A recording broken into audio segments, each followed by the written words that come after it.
Buen día a toda nuestra comunidad de la parroquia del Perpetuo Socorro Uruapan. Bienvenidos sean a un capítulo más del estudio del Catecismo de la Iglesia Católica. El capítulo 13, el cual lleva por nombre La vida pública de Jesús. Para ello, vamos a comenzar con una pregunta. ¿Por qué Jesús manifiesta el reino mediante signos y milagros? Jesús acompaña su palabra con signos y milagros para atestiguar que el reino está presente en él. Si bien Él no ha venido para abolir todos los males de esta tierra, sino ante todo para librarnos de la esclavitud del pecado.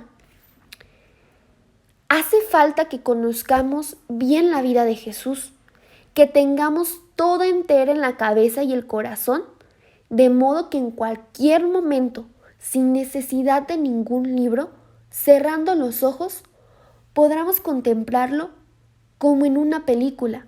Así nos sentiremos metidos en su vida, porque no se trata solo de pensar en Jesús, de representarnos aquellas escenas.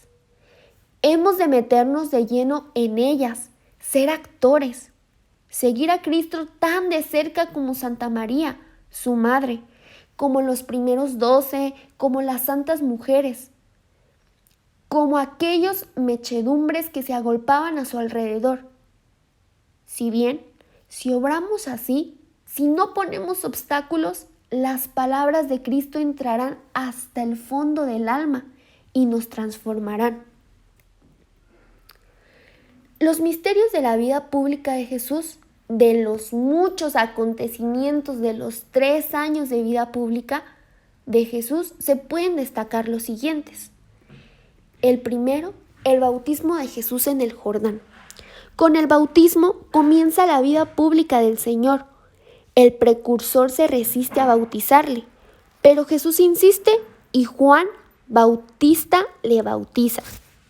Fue el momento de manifestación de Jesús ante el pueblo de Israel, como el Mesías prometido del Antiguo Testamento y como el Hijo de Dios igual al Padre. Hay que destacar que el bautismo de Cristo nos recuerda nuestro bautismo. El segundo son las tentaciones de Jesús en el desierto. Después de ser bautizado por Juan, Jesús se retiró al desierto para rezar, permitiendo ser tentado por el diablo.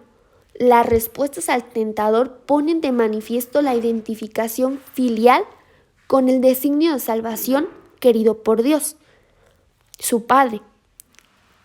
Recordemos que la Iglesia celebra cada año la cuarentena de Jesús en el desierto, venciendo con su penitencia las tentaciones del diablo para darnos ejemplo. El tercer misterio son la predicación sobre el reino de Dios. Jesús vino al mundo a predicar el reino de Dios y fundar la iglesia, de eso no hay duda, lo sabemos. De esta predicación son especialmente significativos el sermón de la montaña, las parábolas, confirmando su misión con la santidad de vida y los milagros. Desde el comienzo de la vida pública, Jesús eligió 12 apóstoles para estar con él y asociarlos a su misión. El quinto misterio es la transfiguración de Cristo en el Tabor. Jesús se transfiguró en presencia de sus discípulos predilectos, Pedro, Santiago, Juan, para fortalecer la fe de los apóstoles ante la proximidad de la pasión. Según la tradición, sucedió en el monte del Tabor. Por eso, la transfiguración de Cristo en el Tabor. El quinto es la entrada triunfal de Jesús en Jerusalén. Jesús sube a Jerusalén voluntariamente, dispuesto a morir, pues sabía que ahí iba a consumarse, por el sacrificio de la cruz, la salvación de los hombres. La entrada mesiánica en Jerusalén, que celebramos el Domingo de Ramos, manifiesta la venida del reino que el Rey Mesías, recibido en su ciudad por los niños y por los humildes de corazón, va a llevar a cabo con su muerte y resurrección. La sexta es del cenáculo a la cruz. Viendo que Jesús llegaba a su hora de pasar de este mundo al Padre, habiendo amado a los suyos que estaban en el mundo, los amó hasta el fin. Entonces desahogó su corazón en lo largo de su discurso, que sirve de marco, pero para ello envió a 2 discípulos a preparar la Pascua, y Jesús con los apóstoles se reunieron en el salón que la tradición designa como el cenáculo. Ahora sí, en ese momento Jesús desahogó su corazón y en un largo discurso que sirve del marco al lavatorio de los pies, dándole ejemplos de humildad y de servicio, al mandamiento nuevo del amor que les confía, a la institución de la Eucaristía y el sacerdocio, a la promesa del Espíritu Santo, a la oración sacerdotal, que abre la perspectiva de la gloria de la cruz, donde se restaura la gloria del Padre y se abren a los hombres las puertas del cielo.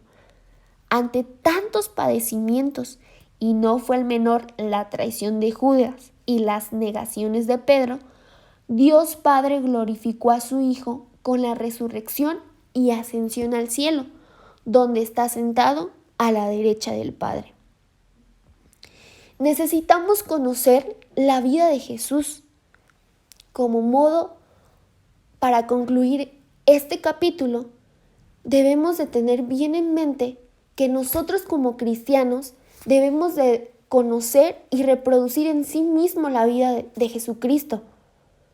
Mucho nos puede ayudar el leer y meditar la Sagrada Escritura, de donde podemos sacar continuas lecciones para el seguimiento de Jesús, que nos marca el camino de la santidad en la vida ordinaria de la familia y del trabajo.